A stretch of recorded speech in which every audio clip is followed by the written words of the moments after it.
before. Yes, a partnership that protects our citizens, but more than that, a test case for the kind of reimagined alliances President Biden has spoken so eloquently about. That means new investment. This week alone, £14 billion of new American investment has been committed into the UK, creating thousands of jobs. It means stronger supply chains with a new action plan on clean energy. And it means reducing trade barriers and the technologies of the future with a new secure UK-US data bridge, helping tens of thousands of small businesses. An agreement to work towards mutual recognition of more professional qualifications in areas like engineering. And we're launching negotiations on a new critical minerals agreement. Once concluded, this will give UK companies stronger access to the US market. And we're building on our extraordinary shared strengths in cutting-edge future technologies, with joint research collaborations in areas like quantum, semiconductors, and AI. Now, our job as leaders is to ensure that this technological revolution makes us more secure and not less. Last week, the pioneers of artificial intelligence warned us about the scale of the challenge as well as the opportunity. The US and the UK are the world's foremost democratic AI powers. So today, President and I agreed to work together on AI safety, including multilaterally.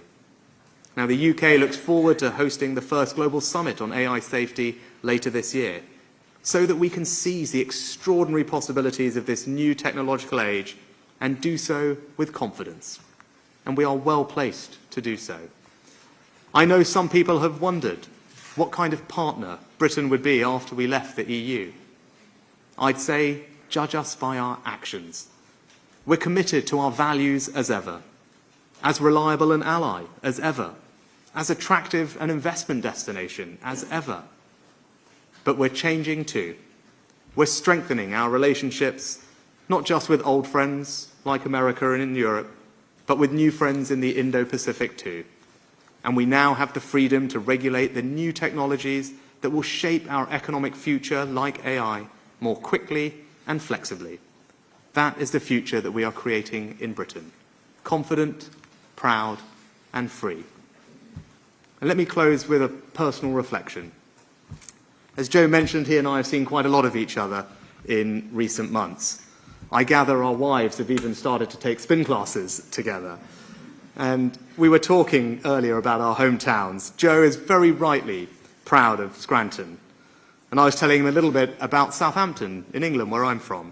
Now, not everyone knows this, but it was in a church in Southampton where in the days before he set sail for these shores that John Winthrop first spoke about his dream of building a city on a hill.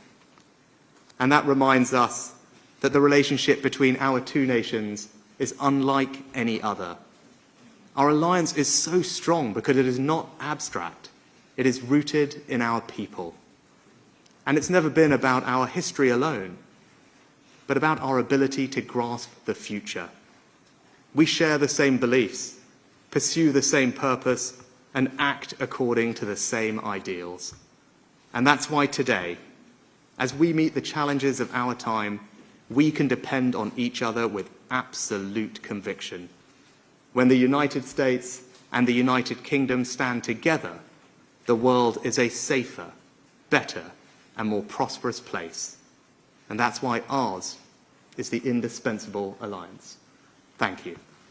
Thank you, Mr. Prime Minister. All right, first question goes to James of the Financial Times, unless he left. Thank you, Mr. President. I appreciate the question. You spoke about your unwavering support for the people of Ukraine. So much of that depends on funding from the U.S. Congress. And now with the counteroffensive underway, when do you expect to return to Congress and ask for new funding? And how much do you expect you will need? And do you think that Speaker McCarthy will agree to it, given some skeptical comments that we heard earlier this week? No, not sure, yes. And to Prime Minister Sunak, you spoke earlier this week about the importance of finding long-term security arrangements and agreements for the defense of Ukraine for many years ahead.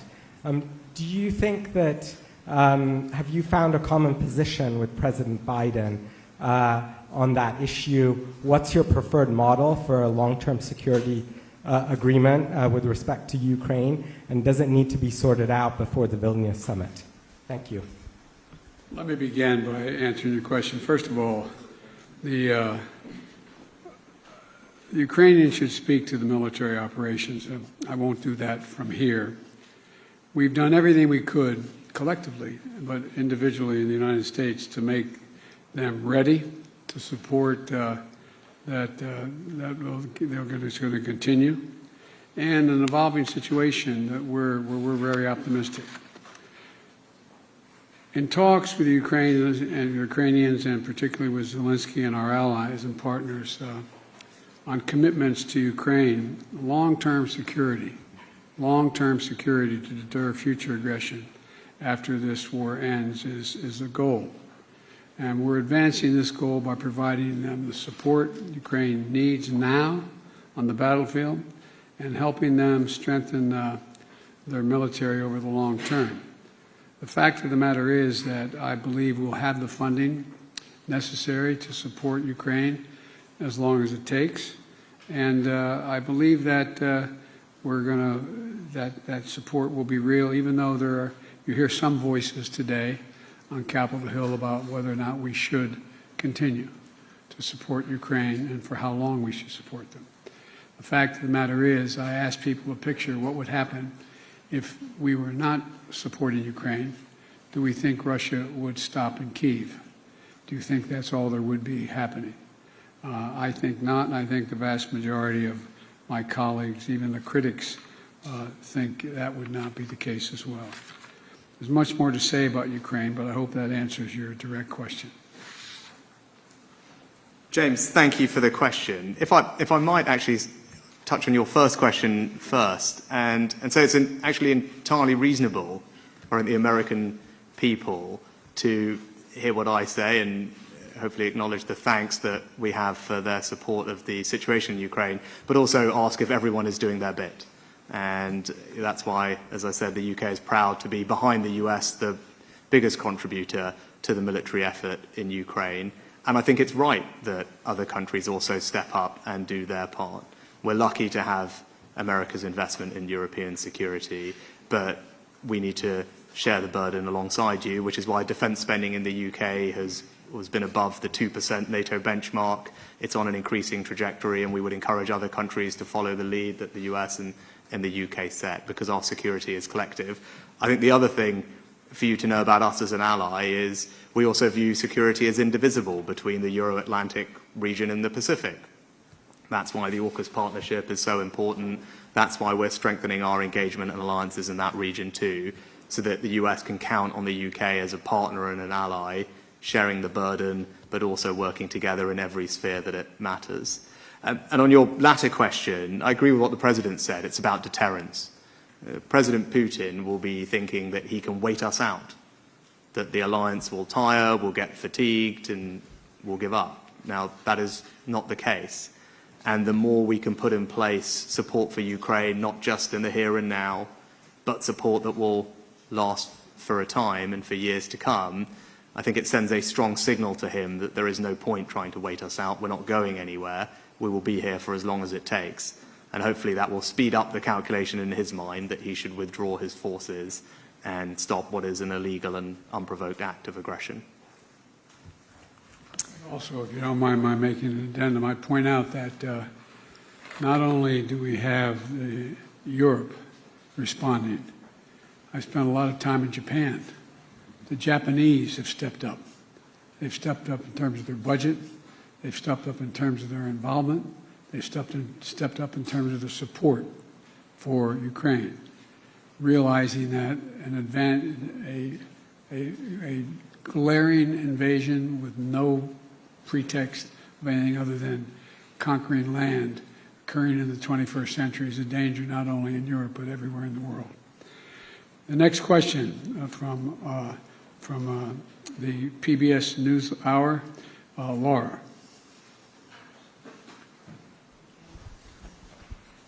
Thank you, Mr. President. I think you're going to steal the mic, that's why.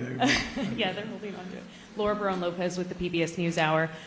All over the country, Mr. President, Republican-led states are passing laws, passing anti-LGBTQ, anti-transgender laws that restrict rights in medical care. Intimidation is on the rise. This week, anti-LGBTQ protesters turned violent in California.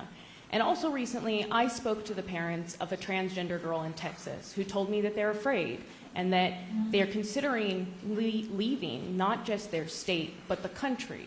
Sir, why do you think this is happening? And what do you say to parents like the ones that I spoke to those families who are contemplating leaving the country because they don't feel safe anymore? And then, Prime Minister Sunak, thank you. You mentioned that AI has been a key part of your visit. What are the U.S. and the U.K., what is the U.K. doing with the U.S. to protect elections and democracy from AI-generated disinformation campaigns waged at scale by foreign actors? And you also mentioned the warning letters sent by AI leaders about the potential threat that this technology, if misused, can pose to humanity.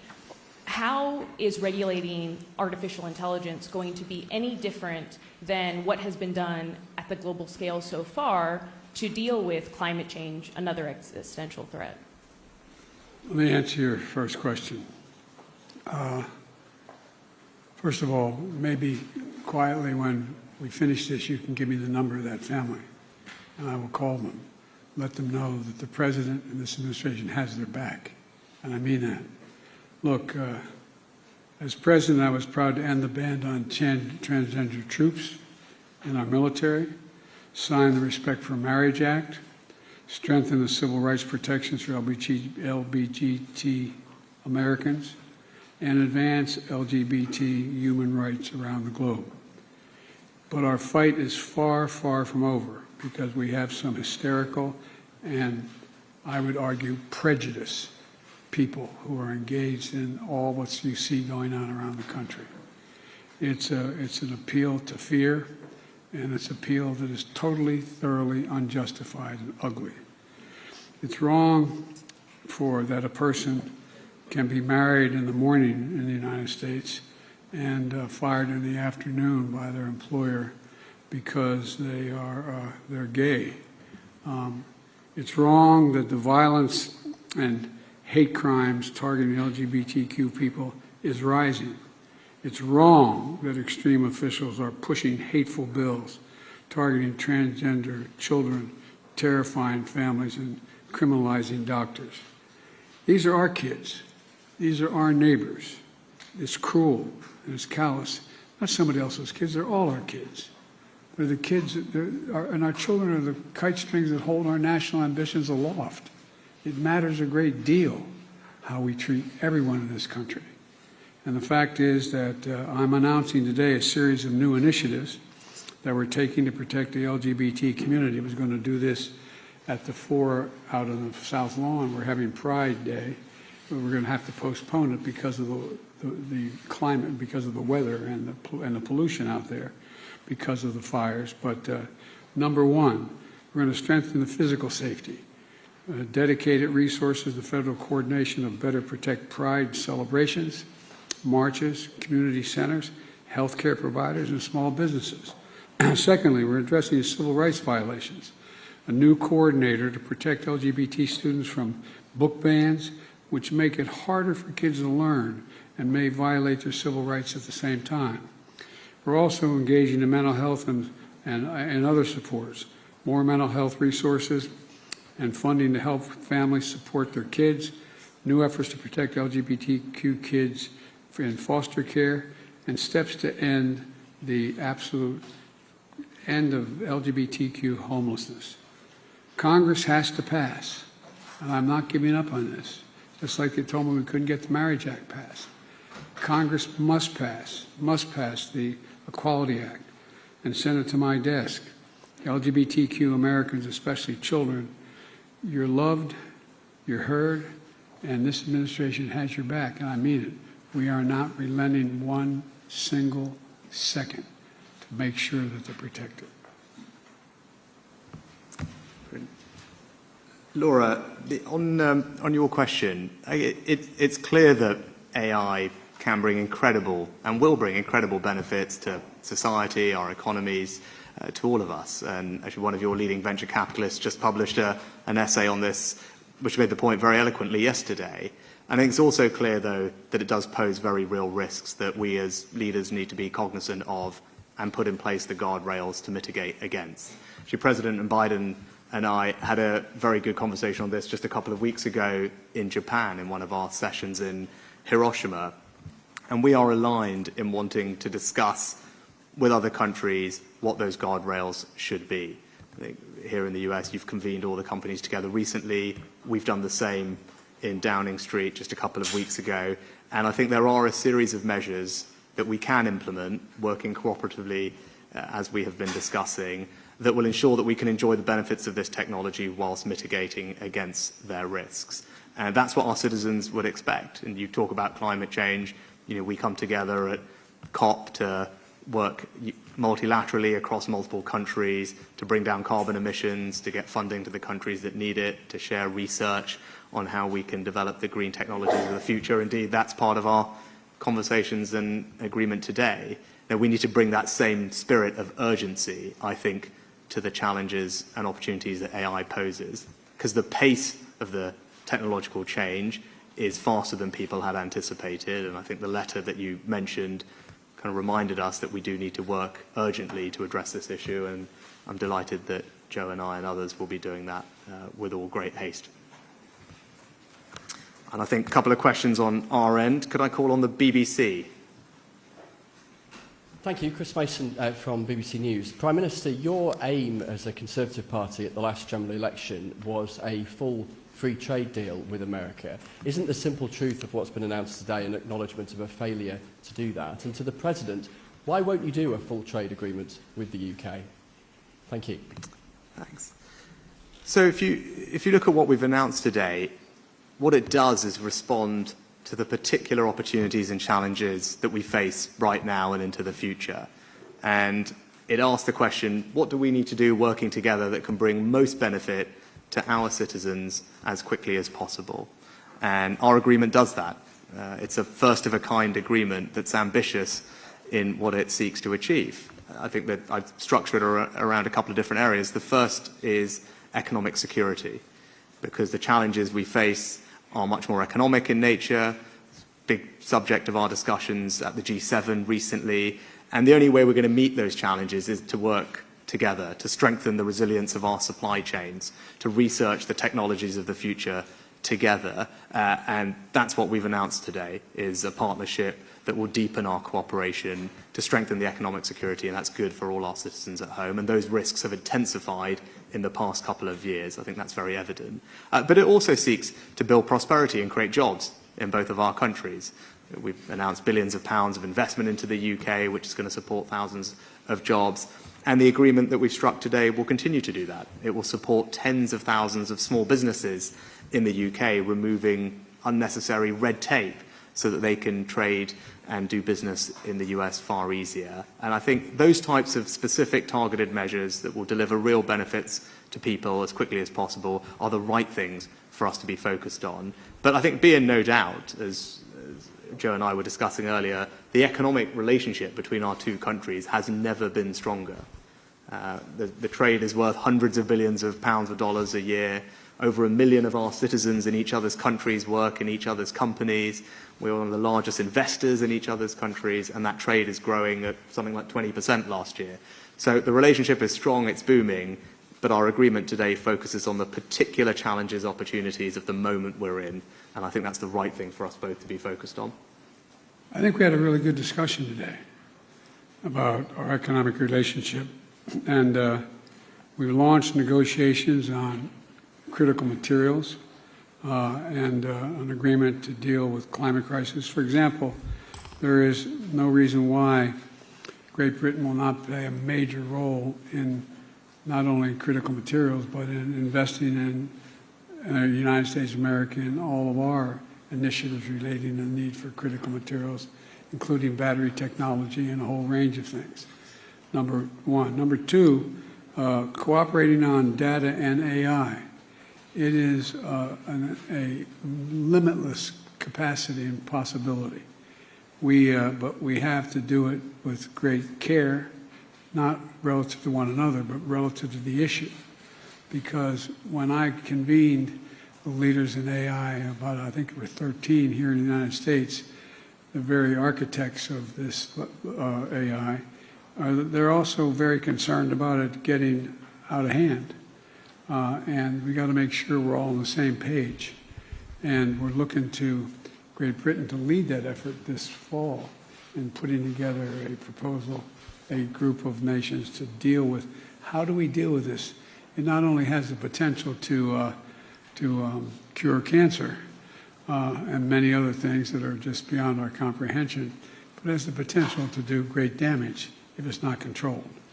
And so we're looking for, I'll overstate it, we're looking for watermarks on everything that has to do with produced by AI, so we know from whence it comes.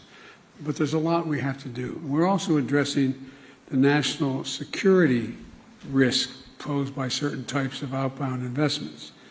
I had a discussion with Xi Jinping in China. Why was I not transferring certain technological capabilities? And I said very simply, because you're using them for weapons of mass destruction and intelligence intervention. And I said, if we could work out something on that, we'd have a very different relationship. So what we're trying to do is figure out how together we can make sure that we have the, let me back up and say it this way. I don't think ever in the history of human endeavor has there been as fundamental potential technological change as is presented by artificial intelligence. It is staggering. It is staggering. You have some of these leaders in the industry talking about how they're concerned whether the machine will be able to begin to think for itself, not need to be programmed. I mean, it's just, I know it sounds like science fiction, but it is close to science fiction, some of the things. It has enormous potential. And we're looking to Great Britain to help lead that effort to figure out a way through this. So we're in full, total cooperation. Because there's no country we have greater faith in being able to negotiate this, not negotiate with individuals, negotiate our way through this, than the Prime Minister. And so we're in lockstep. Last question. Thank you. Last question is The Times. Thank you. Chris Mythe from The Times. Prime Minister, you've made clear your support for free trade, but is today's agreement essentially a recognition that in light of COVID, the growing threat of China and Russia's invasion of Ukraine, that the era of unfettered globalization is over? And if so, the US has made clear that it thinks that requires a much more interventionist industrial policy to respond to that. Why do you think that approach is wrong for the UK? And Mr. President, what do you say to those abroad who say that your new Washington consensus is simply a fancier way of saying America first? And in light of the warm words just now about UK-US defence collaboration, particularly in Ukraine, do you think it's time for the first British NATO Secretary-General in 2 decades? What's the last part of your question? I'm sorry? Is it time for a British NATO Secretary-General? It may be. That remains to be seen. We're going to have to get a consensus within NATO to see that happen. They have a candidate who's a very qualified individual, but we're going to have we have a lot of discussion, not between us, but in NATO, to determine what the outcome of that will be. And with regard to the first part of your question you wanted me to respond to? It was about, is the new Washington consensus that you and your National Security Advisor set out simply another way of saying America first, which some overseas think it is? Well, look, my economic policy is totally consistent with what I think is in the interest of our NATO allies and our allies around the world. One of the things that I decided to do, and I find that the Wall Street Journal, and I'm sure there's someone here from the Wall Street Journal and other publications, they're talking about Bidenomics. I didn't realize it was, I had Bidenomics going, but the bottom line was this, that the fundamental change is taking place in terms of international trade.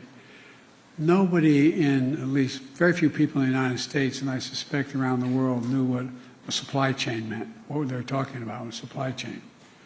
When we found out during the pandemic that the reason why we couldn't build automobiles was because the outfit that we got our semiconductors from in Southeast Asia had shut down because of the pandemic, we realized that I decided that no longer would we rely on one center of support for any of the things that are needed for our economic growth. And I made it clear to all our NATO allies and our partners as well that although we were going to generate for example, an AI capacity here, a semiconductor capacity here in the United States, attracting literally several $100 billion in investment, that was available to all of our allies, all of our friends, and they're investing as we are and benefiting in a similar way. The bottom line here for me is that I think that the world is changing in a way that globalization is still real, but the measure of what we used to call in the United States trickle-down economics, where if the trickle-down economics resulted in Democratic and Republican administrations for generations in making sure we found the cheapest labor in the world, sent the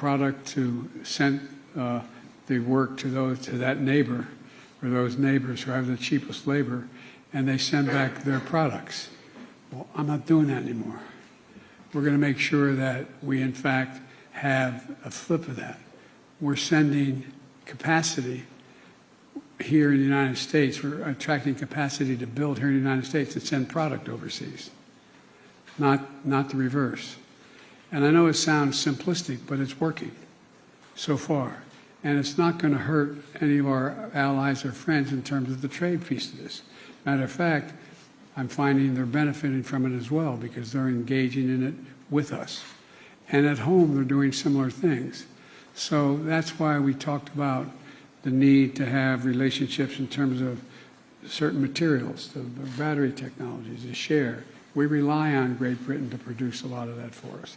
So it is increasing trade, but right now it looks like it is because the United States is doing so incredibly well, it makes it look like it's only the United States. It's not. It's a change in direction in terms of how we view generating economic growth. And just to add to that, I'd say I'm absolutely of the view that the United States, this president, does not believe in zero-sum competition amongst allies. That's what we declared together with our G7 partners just a few weeks ago in Hiroshima. This is a president and an administration that is completely attuned to the needs and concerns of its allies on these issues, and you can see that. Today, as the president said, we are launching negotiations between the UK and the US on a critical minerals agreement so that the US can provide us with that interaction and cooperation we need. And the Atlantic Declaration that we've announced today just talks about strengthening, deepening our cooperation. It's not about looking in and being protection, it's about the exact opposite of that. And it's about strengthening that cooperation across the full spectrum of economic, technological, and other spheres.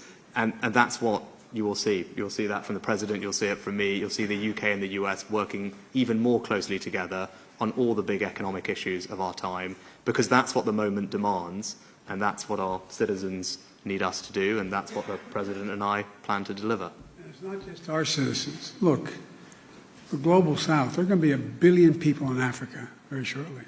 1 billion.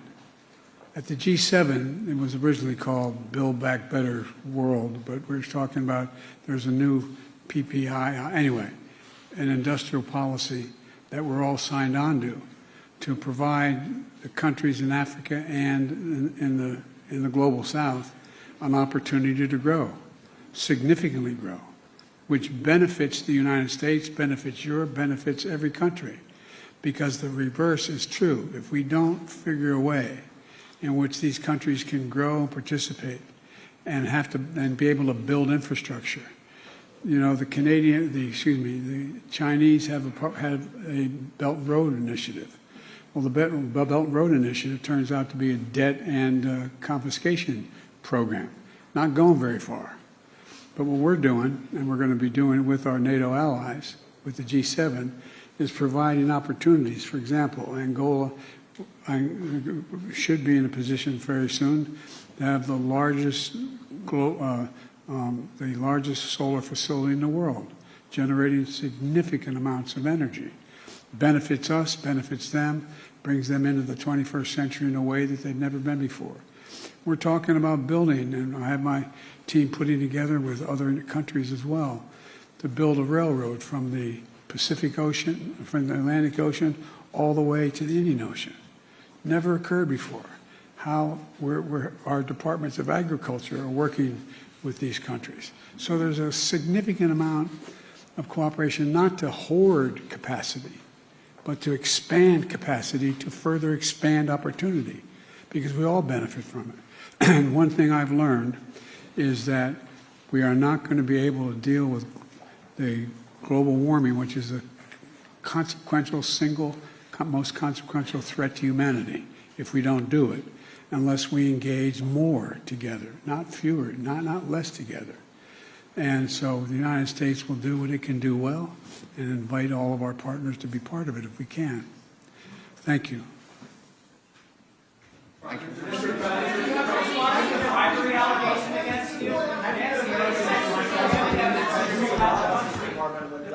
Ladies and gentlemen, distinguished guests, please remain in your seats as the principals and official delegations depart the East Room. I'm supposed to walk off the stage now. But wait. Bribery allegation. Congresswoman Nancy Mace says there's damning evidence in that FBI file that you sold out the country. Do you have a response to the congressional Republicans? Where's the money? I'm joking. Mr. President, it's a bunch of malarkey. Mr. President, what do you say to Americans to convince them that they should trust the independence and fairness of the Justice Department when your predecessor, Donald Trump, repeatedly attacks it? Because you notice, I have never once, not one single time, suggested to the Justice Department what they should do or not do relative to bringing a charge or not bringing a charge. I'm honest. Chinese base in Cuba, sir, what will you do about it?